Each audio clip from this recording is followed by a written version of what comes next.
Yo, what it is, family. Thank y'all for whomever pulls up tonight. I know I didn't announce this joint. Um, you know what I'm saying? Not tonight's broadcast anyway. And typically I don't broadcast on Fridays with the no-go zone. Typically this is the IDP Expressions Network News. But it's been a minute since I've been on. And there was something that came across my desk. Uh, and I said, you know what, man, we got to talk about this. But before I do, first and foremost, I want to give, to send my love. Shout out, Sister Mila Renee. Appreciate you, babe. Yeah, it's getting colder and colder in this world. Winter is here. And a lot of us don't recognize or didn't see it coming or thought that, somebody would be there to rescue us because there had always been a safety net, especially for women. And this is why I'm doing tonight's broadcast. But before I get into that, excuse me, I just want to thank everybody who ventured down to Senatobia, Mississippi this past weekend and got a chance to experience the 6th annual Building Power Summit held by the Black Liberation Movement and the Ashe Academy, at Kemet Coffee, the Kemet Coffee store, located on 306 East Main Street in downtown Senatobia. Beautiful family. Frederick and Simone Bean are the owners, and they hosted this year's Building Power Summit. Gracious owners. Let me tell y'all something. Kemet Coffee, off the hook. You know what I'm saying? Never again, when I'm in a vicinity and I'm around Kemet Coffee, will I drink coffee from any other establishment. You know what I'm saying? Not only is it my people, but the coffee is great. The service is great. They even cook food. These egg and cheese breakfast croissant sandwiches with the turkey bacon on them, bruh. Let me tell y'all something. It's wild and crazy. So, hopefully, you know what I'm saying, y'all get a chance to venture into Senatobia and give them all of your black business and all your black dollars. We plan on going to a few other places, you know what I'm saying, when we get a chance. We not forget we have a appointment in Baton Rouge, that we're going to keep to, in the near future. We also got our family up in Connecticut, in Hartford, you know what I'm saying, that we're going to go visit. We've already done New York, you know what I'm saying, and we're going to be back in New York. But I just wanted to shout that out. And while we were down there, man, we met some very powerful people. Shout out to, our good brother Nick Bezel, the Elmo Geronimo Pratt Gun Club. You know what I'm saying? He came up and pulled up, and we had some, very serious business to attend to. Many of y'all know we've been talking about the Jackson, Mississippi water crisis. And one of the things that we were able to do is assist in the crisis, understanding that this is a crisis for our people. You know what I'm saying? This is a short-term relief effort because we want to fix what's going on, but we have to end up, what we're going to have to do is figure out the politics so that we can deal with the long-term solution. You know what I'm saying? Our people had water that was running. It was mud, and the water was so discolored it was staining the toilets and things of that nature. And the governor had given the misinformation out that the situation was resolved. We had boots on the ground. We recognized that it wasn't resolved. And so, we're going to have more rescue efforts, to get our people right. We understand that our people are suffering beyond what the news media is reporting. A lot of people are in dilapidated housing. So we're going to work to help people with some home and house repairs. We're going to do a lot of the stuff, the like I said, the grassroots work, the boots on the ground work, because that's what we do. So shout out to all the family that pulled up. and assisted in getting not only just water, but also water to help flush toilets. But in addition to that, to help cook food, but also cleaning supplies, bleach and, handy wipes and other things that we typically would take for granted. But we know what our people need. And we recognize something very important. We recognize the fact that many of our people are suffering. And it's really sad to see. But, we've been having water crises now in predominantly Black areas for some time now. You have the water crisis going on in Flint, Michigan. You had the lead water pipe situation that was going on in Newark, New Jersey. You in Philadelphia, our water has been tested to be, have higher levels of lead toxicity than any of the surrounding areas, but predominantly in Black neighborhoods. And you also find a higher concentrations of fluoride in our water, which, you combine fluoride and lead, it leads to creating a type of stimulus in the brain that creates confusion, chaos, and anger, and it often leads to violence. So those are some things we need to look at in regards to the water situation that's happening, areas where Black people are in places where they need water. But however, let's get down to the business of why we're here. All right. And like I said, we didn't announce tonight's show, so whoever pulls up at this point. You know what I'm saying? But we have we have some situations going on that we need to address. And one of the situations that we're going to address is a situation that occurred actually occurred about a couple of months ago, but the video has just resurfaced. And I'm just going to let you all see what, what I'm seeing. So I know y'all heard that in the background. So I'm going to switch screens and allow y'all to check this out, because I think it's very important to look at what's happening, because this isn't just a runoff. This is happening with more frequency, and we're going to get into the numbers soon enough. Peace and power to you, Sister Rose. Glad you were able to join us this evening.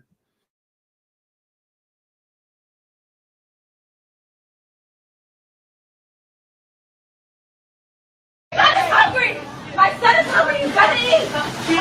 Hey, it's cool. It's cool. It's cool. Money. It's good. My son is hungry. No.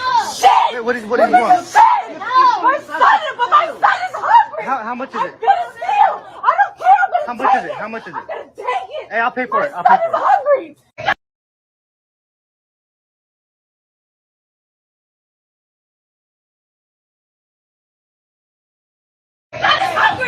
My son is hungry. You gotta eat.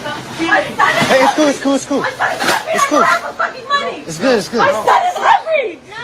Shit. Wait, what do you want? No. My son is hungry.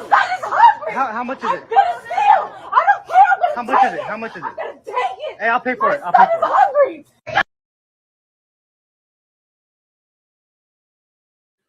And what you just witnessed was a situation where apparently this woman, and I guess she was a single mother, was in the supermarket and she was caught stealing. And because she was caught stealing, what I'm saying, there was a bit of a scene. And what we're seeing, family, is we're starting to see that, a lot of what's happening to a lot of, women in our community is that, these hard times have not escaped them. And, this is nothing to gloat about. I'm not laughing about this. I don't think this is a laughable matter. I think there's some serious things to digest as we pay attention to the video. One of the most damning things I think we saw on the video, but most people aren't paying attention to, is the little boy. The little boy who who got caught up in that particular scene. That boy is traumatized. How do you think an event like that will affect him? What kind of man do you think he's going to become? Now there's several different places you can find this video. I found it on Facebook. I found it on TikTok. Um, but one of the things that when we pay attention to videos like this and we see these scenes, a lot of people forsake the little boys that are caught up in this mess. The little boys that are caught up in the situations, the drama, and things of that nature. We forsake them.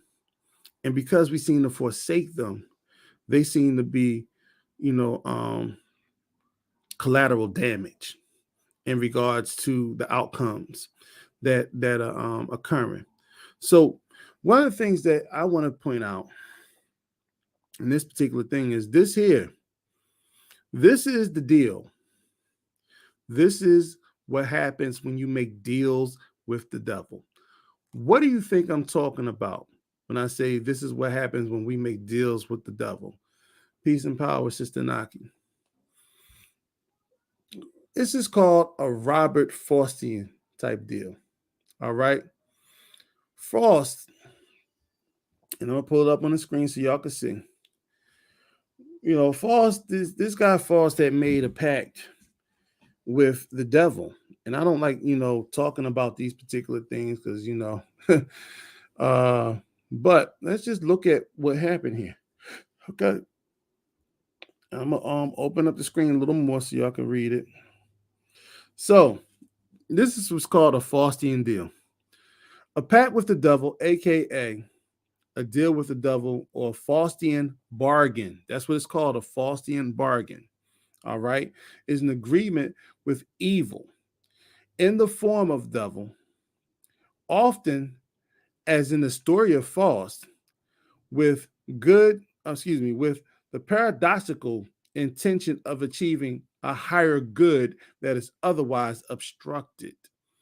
In other words, these are some of the deals that we're talking about when we have the women in our community choose to allow government entities to take the parental role in our households, to take the role of provision and protection, i.e., we're talking about government benefits, SNAP benefits, things of that nature, as well as utilizing the police force, utilizing family courts, utilizing judicial courts, criminal courts, and to deal with the men in our community for any issue or any get back.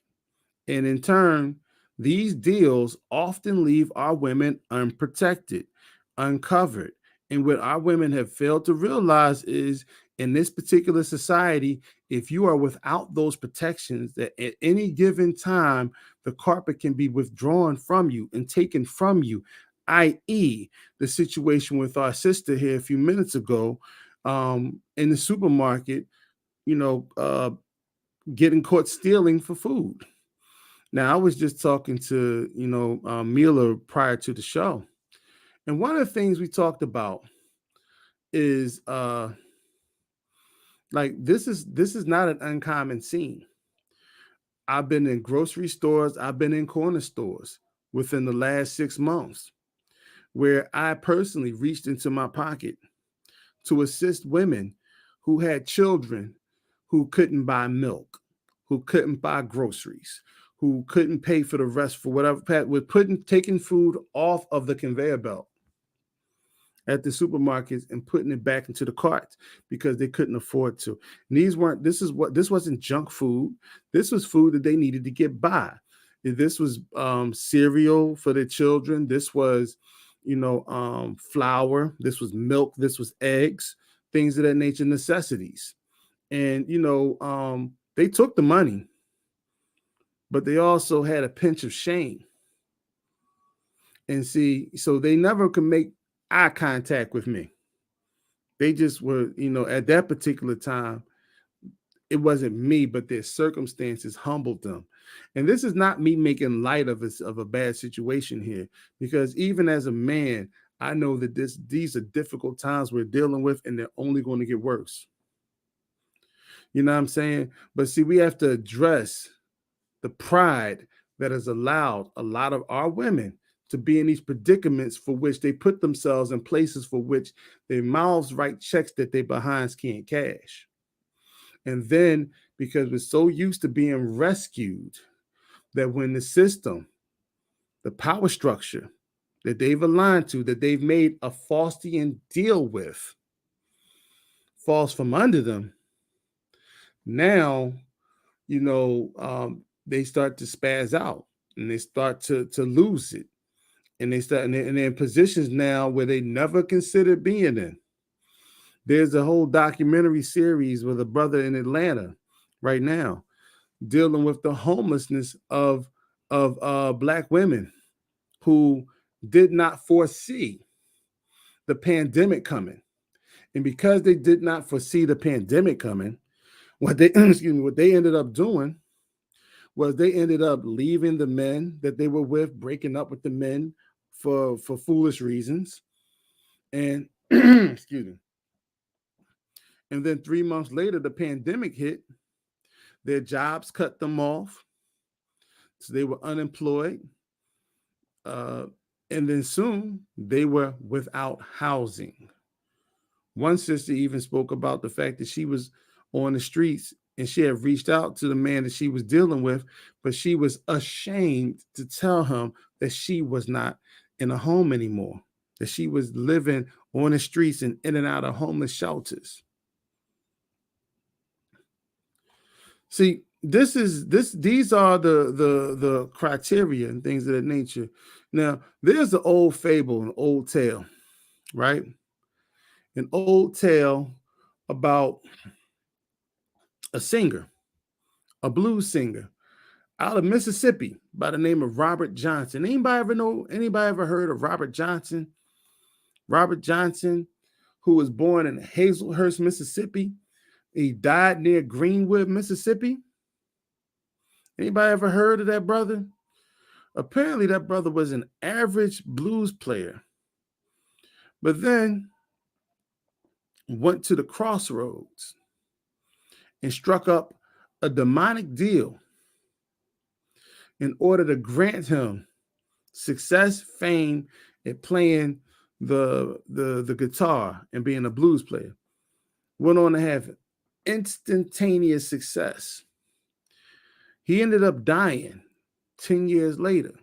And that's why you start hearing, more so than Faust, hearing about Faustian's deal. You more so hear about Robert Johnson and what happened with the blues and how he made his crossroads deal. In fact, there was a song out, I made a deal with the devil in the crossroads. And so, we have to understand that when you don't always have to make a deal or sign it in blood, but the deal is typically in somebody's blood. And so most times it's in the blood of those children. There's some other things I want to talk about tonight when it comes to this particular, topic, because I think we really need to understand how deep this goes. This is not just about that one particular sister who is struggling out there in the supermarket. All right. This is not just about that sister, but I want to talk about, let me see. Is this the one? I know there's another one. Homelessness has struck the African American community in America at an alarming rate. And one of the things we really don't talk about is, with the homeless situation, is how much that homeless situation affects our women.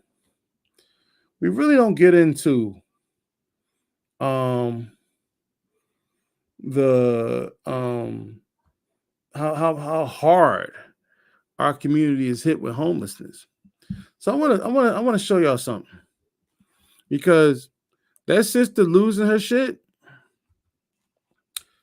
listen, it's happening to more than just her, not being able to feed her children, not being able to find a place to eat stable food, things of that nature.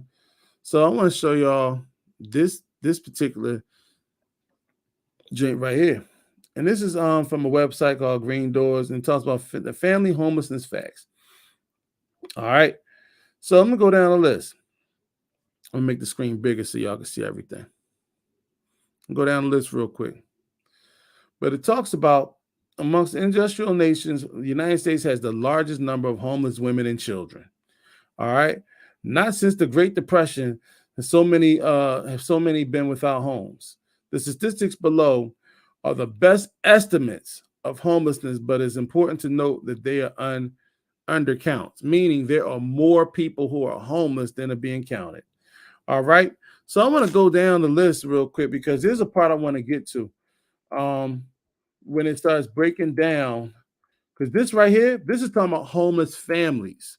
And then more important than just homeless families, but they're really talking about single mothers, single mother families. All right. Now, who are the homeless families? Typically, the sheltered homeless family is comprised of a mother in her late 20s with 2 children. All right. That's what they identify as a homeless family. Okay. Now, in addition to identifying them as a homeless family, and I want to come over here because I need to get back on screen just for a second. And identify them as homeless family. 71 most families are female headed. 71% of the homeless families are female led. Now look at here. The number of families of color. All right. And I want y'all to pay attention to something. 43% are African American. You know what that means? 43%. Black people make up 13% of the last census, 13% of America's population. All right. But of that, of the 100% homeless, Black people, specifically Black women with children, are leading. All right, everybody, statistically speaking. And we're not even talking about percentages. This is just a percentage of the homeless population. All right. This is what we mean when winter is here. Not being able to be able to have to be home or to have a home with children. And we know that so many resources are available to women these particular situations. There are specific shelters. The Red Cross has them. The Salvation Army has them. Where specific they have specific shelters and programs for women with children. But yet and still, these are the numbers that are being produced. And like the topic, like the caption in the beginning of the article stated, these numbers are greatly undersold. Why? Because a lot of people don't want to be identified as being homeless. But we've been talking about this topic for more than a year. We've been talking about how when this thing hits the fan, that Black women in particular are going to be hit the hardest. Why? Because when white women decide that they're done with all the fighting, they go back home to their men. When Latino women decide that they're tired of the fighting, they go back home to their men. Asian women, you've never even heard of a movement of Asian women that are decidedly against their men. But in the Black community, we have this thing called a gender war. And I don't care how many people want to play it down, it is happening. And because of this, because of the consistent back and forth, because of the fact that most women in our community were raised to hate the men, that they become weaponized, tools of mass destruction for white feminist ideals. And see, white women don't care for their men either. But the thing is, white women are not stupid enough to tell their men they don't need them for safety, protection, and provision, and to provide an infrastructure for them. They don't do that. So they'll never be in a position where their men will feel unloved and dishonored by their women to the point where they don't want to come home. And therefore, when things hit the fan and most sisters are out here having a hard time getting along, a lot of you are going to end up homeless. And a lot of it is because of the other factor that I didn't mention, but we've mentioned in previous shows, is that Black women don't even like each other. And because Black women can't seem to get along with each other, when a Black woman is stuck or in or in a position where she's compromised, she can't go to her sister. She can't find cover there. And when this government decides to do what it does, cash in on the Faustian bargain, this is what you get in return. This is what you get when you have a demographic of people who are married to a political structure, the Democrats in particular, who place their bets, hedge their bets on the benign neglect of the needs of the Black community. They strike side deals with Black women. They put out this Black girl magic talk, and they create these particular, mergers, or they create these propaganda campaigns with organizations like Goldman Sachs and all these other places in industry, Google, and talk about they're going to put millions of dollars and billions of dollars into creating Black female entrepreneurship, right? And Chase Manhattan Bank and all these different places talk about. And now that we think about it, none of them is truly cashed in on that, though. They've not cashed out. And then we have too many sisters, unfortunately, who hedged their bets on that, turned their backs on their community and their men, and now have nowhere else to go.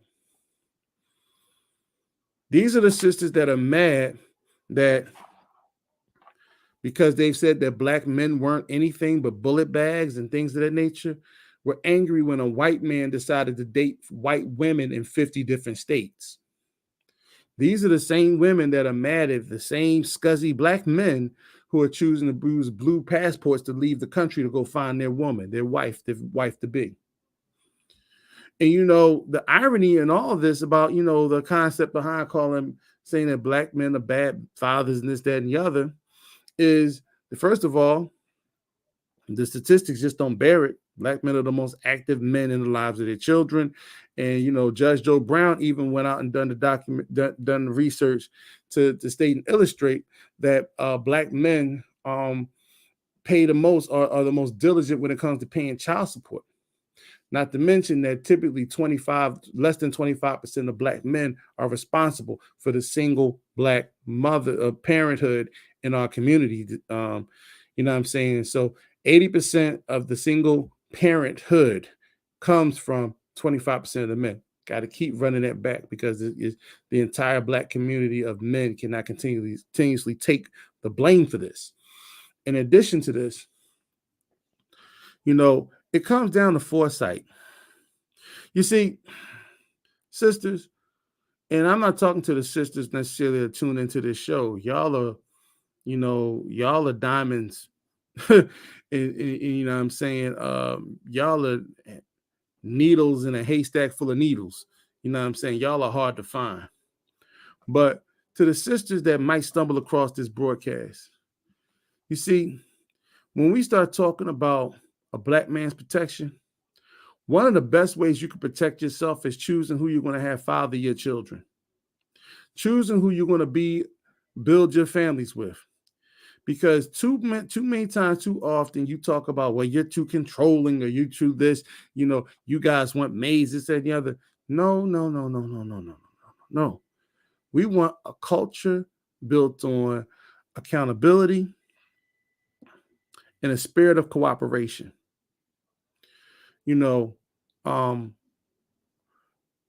African-centered culture is matrilineal. In other words, the man and the woman stand side by side. That's what we push for. Those of us who understand that. I'm not talking to this, to the standards that some other brothers are speaking to. But for the most part, sisters, you have to understand something. A lot of you end up in bad situations because you lack the foresight to see past your own chaos, because you want to be out of control. You want to be free. You want to be moving in all these different directions. But the one thing you lack is discipline.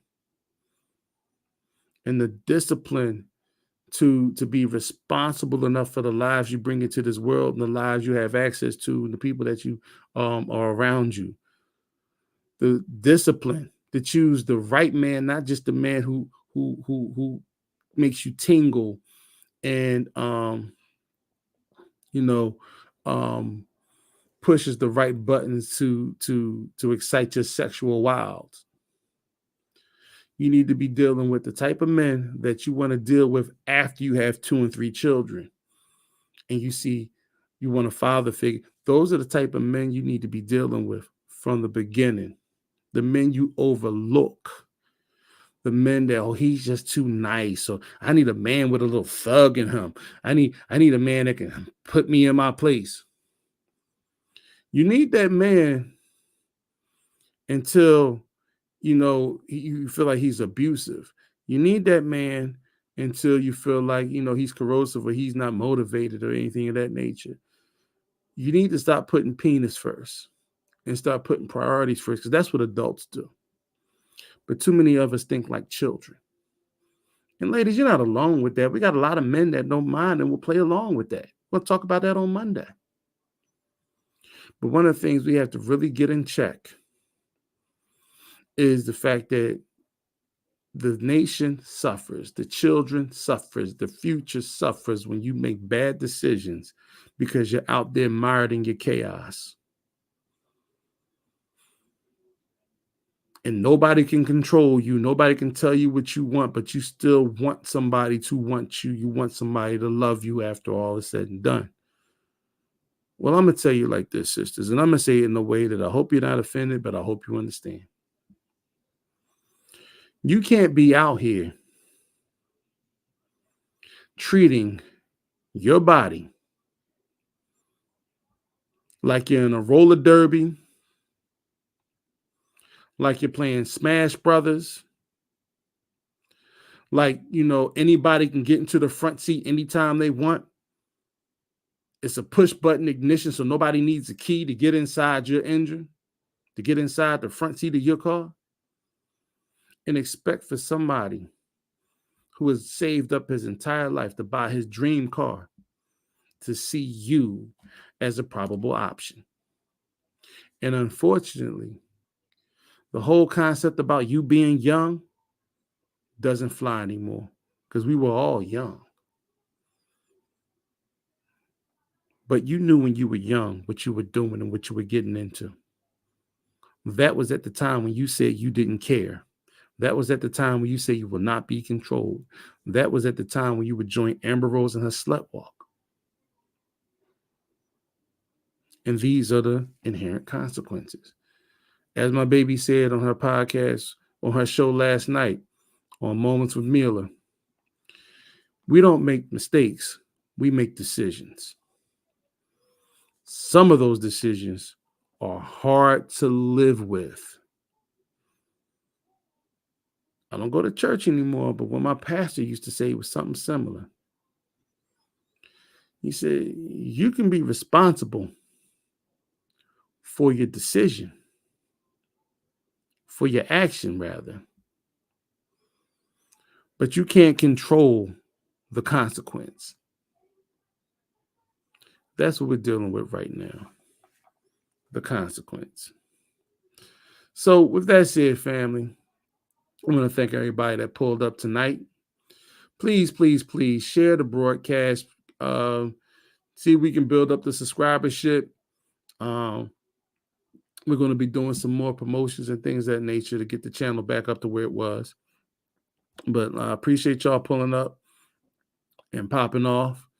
And with that said, y'all, peace and love. Hold on. I got to do the outro. I got to do the outro. So, you know what I'm saying? It's just what I do. Peace and power, y'all.